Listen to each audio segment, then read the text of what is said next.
Breaking into investment banking, private equity, and other corporate finance jobs is tough, but doing the actual job is even more so. And that's why we're here to help you. In this video, we're going to talk about the very famous equity bridge, a concept that scares most of the analysts both during interviews and while doing the actual job. Easy on the surface, but difficult to fully understand, especially at the beginnings of one's career.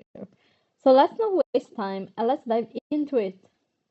The equity bridge is the connection between the enterprise value and the equity value of a company.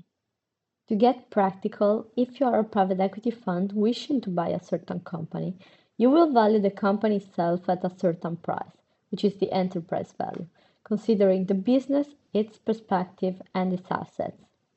But then you have to define how much money the current shareholder are actually gonna get for the business you're wishing to buy. And this value is represented by the equity value. So this is where the equity bridge kicks in. In fact, the so-called bridge are the items that you add or subtract from the enterprise value that you have previously assigned to the company in order to arrive to the actual money that people will get in their pocket at the end of the transaction. So how is it calculated? Well, the basic formula is pretty simple. You take the enterprise value, subtract the so-called adjusted net debt, and find the equity value. And the real question then is, what is adjusted net debt?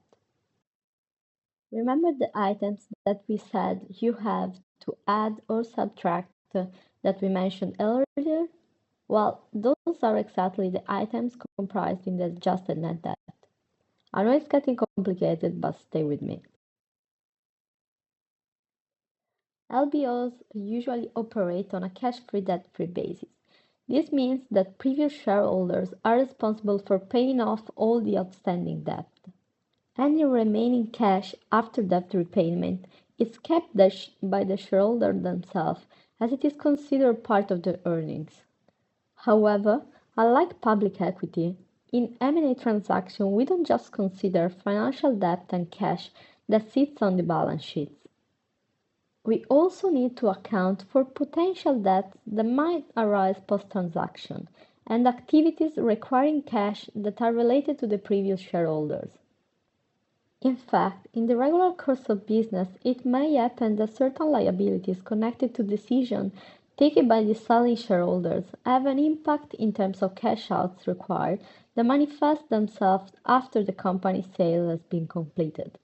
And so, as a buyer, you want to cover from those future cash outs, since they are not connected to your decisions and management. So, the adjustment that you will include inside the bridge have the purpose of accounting for those possible cash outs and even out potential distortion in the current cash level caused by extraordinary operations. The possible adjustments are therefore infinite, depending on the characteristic of the business itself. Nonetheless, we can identify some common categories that can be found in most transactions, which are CapEx and M&A related adjustments, net working capital seasonality adjustments, factoring and leasing, overdue trade payables. We won't cover them extensively here, but leave a comment if you want us to do so. Again, since the adjustments are related to the specific situation of the business at a certain point of its life, they can vary widely from case to case, based on the company's characteristics and the specific of the transaction itself. And for those wondering where they will find these items during a transaction, well, they will be comprised in the financial due diligence and more specifically in the quality of net debt analysis, where the cash-like and debt-like items are reported. In addition to those ones, further element and potential liabilities may emerge from discussions with the sellers. But would all those items be comprised in the bridge? Of course not. The items that will be actually included in the final calculation will be properly negotiated between the parties, as they directly affect the price on one side and the cash in of the other. Well, that's it for today. I hope this video helped you in understanding a little bit more on how the equity bridge works.